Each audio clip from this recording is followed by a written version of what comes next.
E aí, pessoal, sejam muito bem-vindos. Eu sou o Fábio Matos. No último episódio da nossa série de vídeos, eu falei um pouquinho sobre quais são as qualidades e experiências que um gestor, né, o dono da intranet deve ter. Bom, nesse episódio nós vamos falar sobre quais serão as atividades, tá? Quais são as atividades que o gestor tem? Bom, é relativamente tranquilo esse tema. O que acontece é que é aquela história, né? Quando você não sabe o que você tem que fazer, você fica dando volta, né? Quando você não tem um norte, você fica perdido no oceano. Então, assim, ó, a primeira coisa que a gente tem que entender que um gestor precisa fazer é gerar valor para o time. Tá? O que é gerar valor para o time? Vamos lá. Imagina, você trabalha num projeto e a sua expectativa é diferente da expectativa de outras pessoas.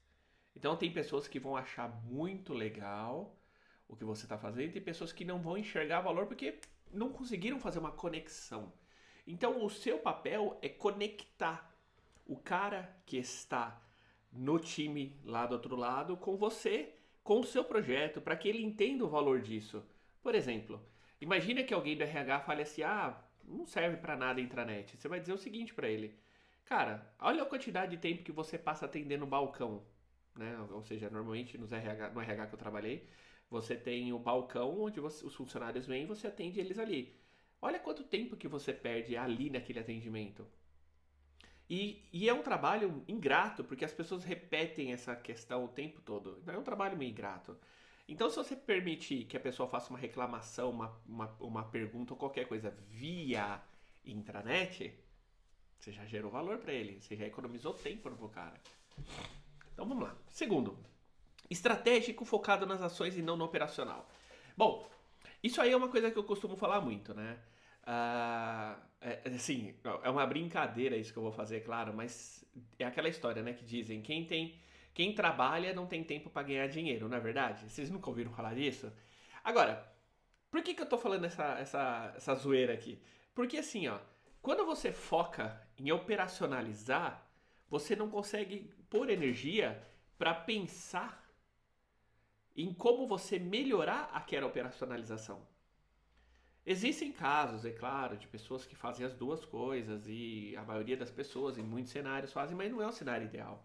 O cenário ideal é você ter alguém estruturando e alguém construindo. É o caso de uma obra de uma casa, né? Você tem um engenheiro e você tem o construtor, que é o pedreiro.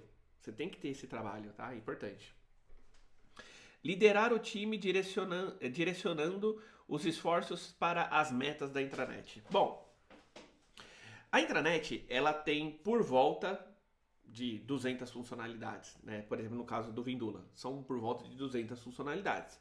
Se a gente pega 200 funcionalidades como o Vindula tem, beleza? Você pega essas 200 funcionalidades. É muito fácil você, ao longo do processo, você se perder. Porque você vê uma coisa e fala, poxa vida, eu estou fazendo a implantação aqui da linha do tempo, né? Da página inicial. Poxa, mas eu podia fazer um formulário com workflow. Caramba, tem ouvidoria, caramba, tem biblioteca, caramba, tem treinamento, tem gamificação, tem isso e aquilo, tem aquilo. E aí, qual é a meta? Qual é a meta? A meta tem que ser cumprida primeiro que qualquer outra coisa. A meta é fazer uma página de missão, visão e valores do RH Online e colocar o contra-cheque eletrônico dentro da intranet para a pessoa assinar eletronicamente com assinatura validada por lei. Ah, essa é a meta. Então faça a meta primeiro, depois você faz o que der com o tempo, o que sobrar, tá bom? Manter a moral do time alta. Cara, isso é importantíssimo, porque você vai chegar em casos que você tem lá você e o seu time. Vamos imaginar que é um projeto pequeno de intranet, é você e mais uma pessoa. Você cuidando da estratégia e outra pessoa cuidando da operacionalização. Ambos os papéis são iguais, com responsabilidades diferentes e com importâncias semelhantes, tá? Porque se o cara operacionaliza o que você falou errado, e se você pede para operacionalizar algo errado, então, ou seja, as responsabilidades são iguais. Mas você vai chegar em departamentos, isso vai acontecer muito. Você vai chegar num departamento, eu já passei isso por milhões de vezes. Você chega lá no departamento e pergunta pro cara assim: você tem os documentos para colocar na intranet? E o cara fala: não vou mandar nada. Essa porcaria de gastar meu tempo. E começa aquela arrebentar. Esse projeto não presta, isso aqui só vai gastar. Porque o cara tá ultra mega carregado de serviço. Ele não tem nada a ver com a intranet, não tem problema nenhum a intranet, zero problema a intranet. O problema é que o cara tá quebrado de trabalho lá. E aí ele vai lá e bate em vocês e reclama com o chefe, reclama com o dono, reclama com todo mundo.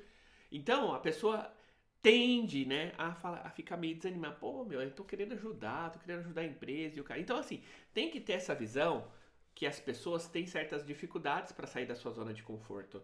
Então, quando você tem você quebra, né, uma pessoa que fala muito isso, né? Quando você quebra os anéis de escassez, né, você acaba tendo certas dores. E tem pessoas que não querem quebrar isso. Tem pessoas que não querem evoluir. Então você passa a ter esse problema. Então é bom você ficar atento. Bom, e por final, tomar decisões e resolução de impasses a respeito das ações do time. Bom, vamos lá. O que é isso aí?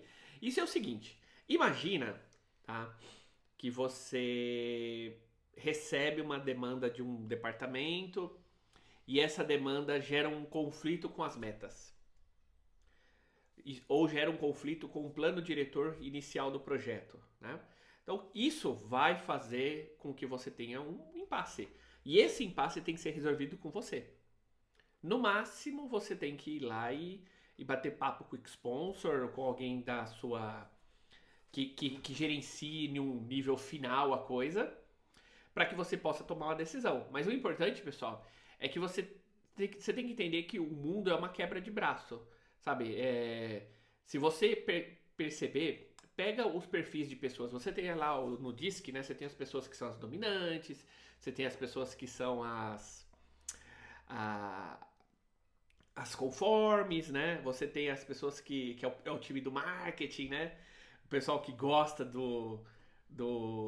da bagunça. Então, assim, você tem que entender o jeito certo de você conversar com as pessoas nos projetos. Mas o que eu quero dizer com isso? Que em alguns momentos você vai ter que ceder um pouco. Você tem que ter essa consciência que não é tudo a pau e pedra, sabe? Não tem isso. Você tem que ir gradativamente dosando a forma de trabalhar. Porque é assim que tem que ser. Você precisa fazer isso. Porque senão o projeto não anda. E mais, você precisa chamar as pessoas para dentro do projeto. Quando você está trabalhando um projeto, você tem que lidar com o ego das pessoas. O ser humano é assim. O ser humano é assim, ninguém gosta de certas questões. Por exemplo, voltando no DISC, né? A pessoa que é dominante, se você chega pra ela e manda ela fazer alguma coisa, acabou, já era. Esquece. Você tem que sugerir. Então, você precisa entender o DISC daquele departamento. Você precisa entender isso. E quando você entender isso, você vai ver que tudo não se passa de pessoas. E aí você trata essas pessoas de forma adequada, tá bom? É isso, espero que eu tenha ajudado. Não esqueçam que vocês botem seus comentários aqui embaixo. Nós vamos falar no próximo vídeo sobre a questão do grupo de pré-lançamento, que isso aqui é um tema muito bacana, eu vou explicar alguns detalhes. Mas é isso, pessoal. Espero que tenham gostado. Valeu, grande abraço e até mais.